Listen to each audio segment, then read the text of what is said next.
Everyone আসসালামু আলাইকুম। কিতা খবর? সব ভালো আছেন? আশা করি সব ভালো আছেন। তো আশা করি সব ভালো আছেন। আলহামদুলিল্লাহ আমিও ভালো। তো আজকে আমি রান্না কই মাছ দিয়া লাউ, মানে বাংলা কদু রান্না আর কি। আর নুন হলুদ দেওয়ার মরিচ দেওয়া একটু তেল দেওয়া ম্যাগনেট করে নিব মাছটা ম্যাগনেট হয়ে প্রায় আধা ঘন্টা আমি রাখবো। আধা ঘন্টা রাখলে কিতে হয়েছে সুবিধা আমি আপনার হয় যে মাছের ভিতরে মশলাটা হামায় আর মাছটা বিরান করে তার রান্না খাইতে যে মজাও লাগে। আর এটা তো কই মাছ ফার্মর, আর খাইতে তো একটু কষ্ট হইব। আর যদি বেলা টিকি রান্না করে তো মাছ হইতো নাই। তো আইলাম বাড়ি বইয়া আধা ঘন্টা পরে। তো ওখান বাড়ি বইয়া বিসমিল্লাহির রহমানির রহিম বইয়া দিলাইলাম। তেল দিয়ে দিলাইছি কই মাছ। তো আমি সব টিন একলগে বাজিলাইমো। তো দেখতে পারে আমি সব টিন দিয়া বাজিলাইলাম। এক সাইড আমার হয়ে গেছে, ওখান উল্টাই দিলাইমো। আর কই মাছ কিন্তু কম আগুন দিয়া বাজবা, তো দেখবা কই মাছের ভিতরটা নরম থাকতো নাই।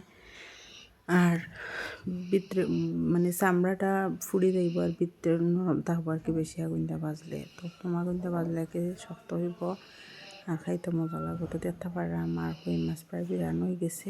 এখন আমি কিন্তু লামাইলাম। তো লামাইয়া ও তেলের মাঝেও আমি রাঁধলাম লাউ, মানে আর কোনো তেল দিতাম না। কদুর মাঝে বেশি তেল লাগে না। তো দেখতে পারে আমি তেলের মাঝে ফেস দিলাইছি। ফেসটা ওখান বালাটিকে বাজমু তেলের মাঝে। তো ফেসটা আমার বাজা প্রায় হয়ে গেছে। ওখানে আমি অল্প একটু পানি দিব, যেহেতু গুঁড়া মশলা দিব তার লাগে, আর আগুনটা যেহেতু বাড়াইলে তার লাগে আর কি। তো দেখতে পারে এখানে আমি অল্প একটু মরিচের গুঁড়া দিচ্ছি, আর পরিমাণ মতো হলুদের গুঁড়া দিচ্ছি, আর এনে দিব স্বাদ মতো লবণ দিয়ে ওখান বালাটিকে মশলাটা আমি কষাই নিব। মশলা যত ভালো কষাই নিব খাইতে কিন্তু তত মজা লাগবে। তো দেখতে পারে আমার মশলায় তেল চাড়িয়ে দিয়েছে, আর একটু কষাই এখানে আমি দিলাম কদু।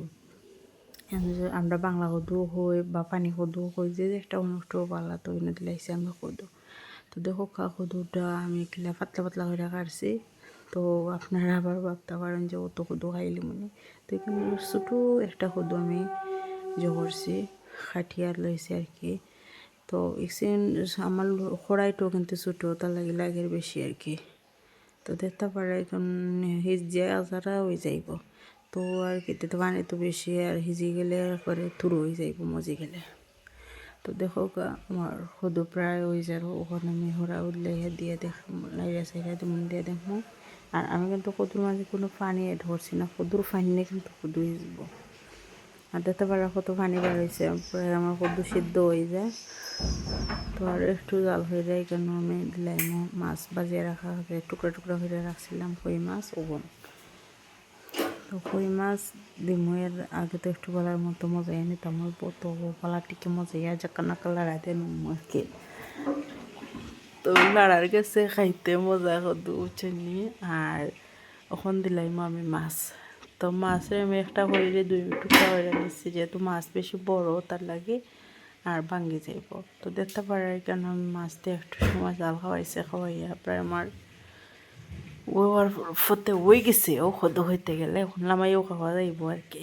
তো একটু লাইরা চাইরা দিলাম আর কি মাছের ভিতরে যাতে মশলাটা হামায় তার লাগে। তো কেন আমি 4-5টা কাঁচামরিচ দিলাইছি।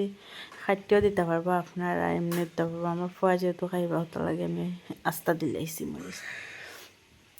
তো ওখানে আমার কদু প্রায় হয়ে গেছে। ওখানে আমি লামাইলাম মধ্যে হোকা কত সুন্দর হয়েছে, খাইতে কিন্তু যে মজা হয়েছে। যদি আপনার কাছে আমার ভিডিওটা ভালো লাগে তাহলে অবশ্যই লাইক কমেন্ট শেয়ার হবা, টিকটকে ফলো দিয়ে রাখবা, আর আমার আইডিটা ঘুরে আইবা।